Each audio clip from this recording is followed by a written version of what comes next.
Today, we're finishing up the bass tracks for Music from the Eagle Neck.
What's up? So today I want to talk to you guys about something that is invaluable to any musician who is needs to practice and hone their craft.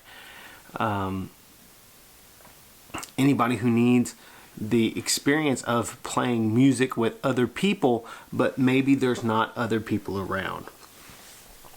What I want to talk about is the looper pedal. This is a ditto looper by TC Electronics.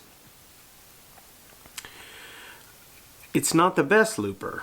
I have two of these. One is the larger one that has a stop and a reverse option, and it's good too, but these are really pretty unstable little loopers. I don't know what the deal is. I don't know why. Maybe I'm not doing something right. Maybe I'm supposed to plug them into my computer and update them. I don't know. But for my money, the best looper I ever had was the full-size Boomerang, which was just too large, and I had to sacrifice it. Now they make a smaller Boomerang, and at some point I might go down that road. But for now, these are working fine for my uses. I use it for all sorts of things.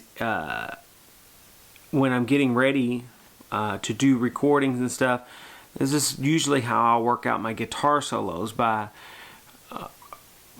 basically playing the rhythm and then writing a solo over the rhythm. So over the chord progression rather. So that's what I'm going to get into today, is just kind of trying to demonstrate the advantages of using a looper pedal. I even run a mic into a board and then into a looper so that I can work out all my vocal stuff in advance. So it's a very useful tool, and something I suggest that everyone get some type of looper. There's all kinds of them now. They make little tiny ones and more full-featured ones. And this one, I believe, is like just over $100 possibly, and it's really good. So we'll go over to the grow room and we'll get into that now.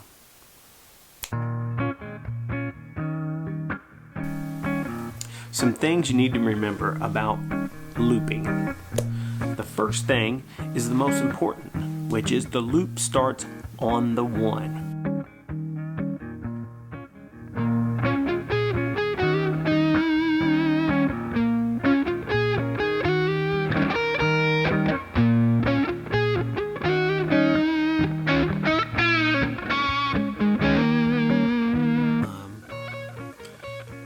Other than that, the only other thing you need to remember is whatever effects you have on are going to be on the loop.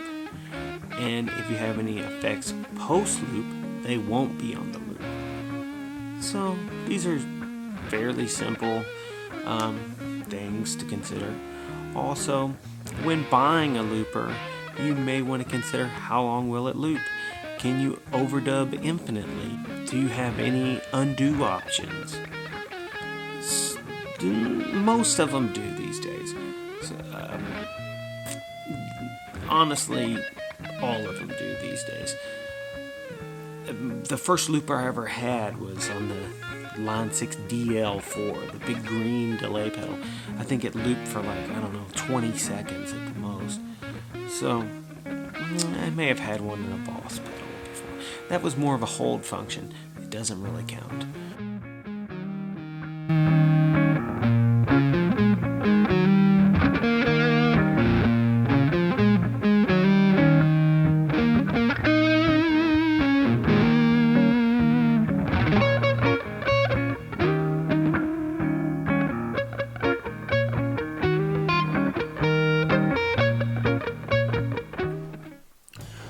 Well, I've been thinking, and I think I would like to suggest some helpful things to watching this. So, a lot of people ask me about resources on vintage guitars and gear and things like that.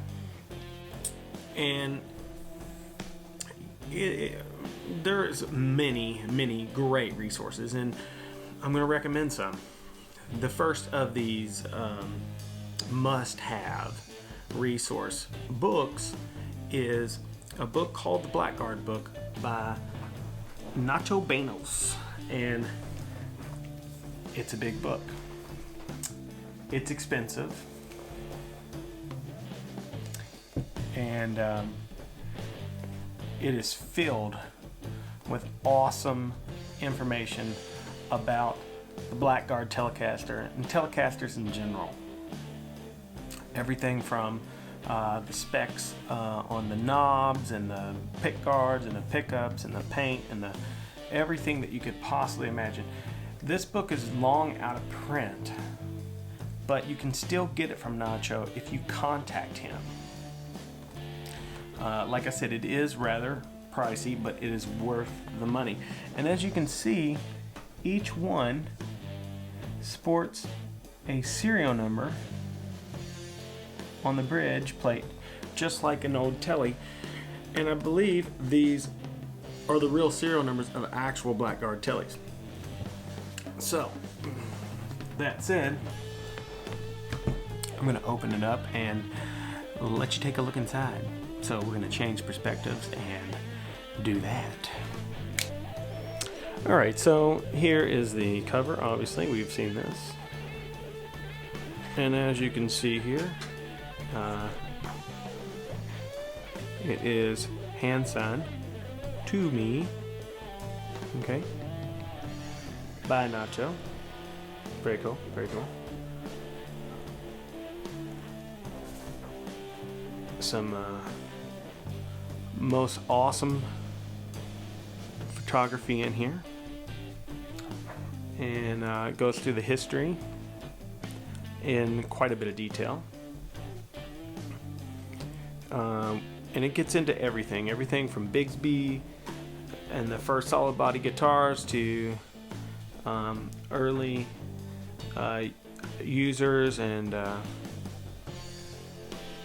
you know, just all the specs.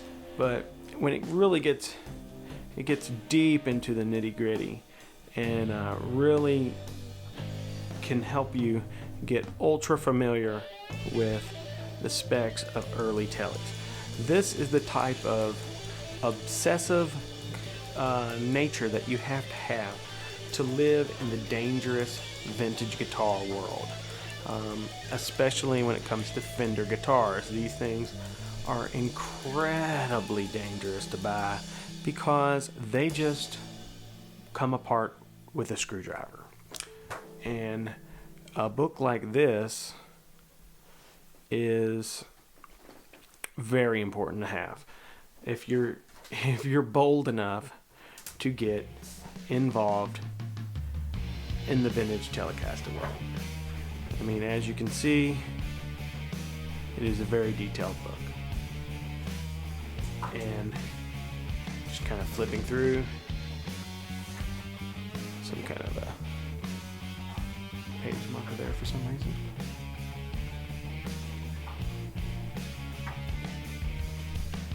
Yeah, but it is, here we go, we're getting into the Blackguard nitty-gritty. Imagine that. Woo-wee! Yeah, it's showing all of the measurements, the extreme, very cork sniffery, to the extreme. These are detailed pictures of the tuning machines, the different types of screws that you will find, truss rod adjustments, fret sizes, string retainers. I mean, it really goes deep. Check this out. This is all the knobs that you might find on a vintage telly, and helps you identify if all the parts are correct on your guitar, you know. And I mean, this thing just goes on and on. So it's a big book, and a must-have item for any Telecaster enthusiast. Get one while you still can. Over and out.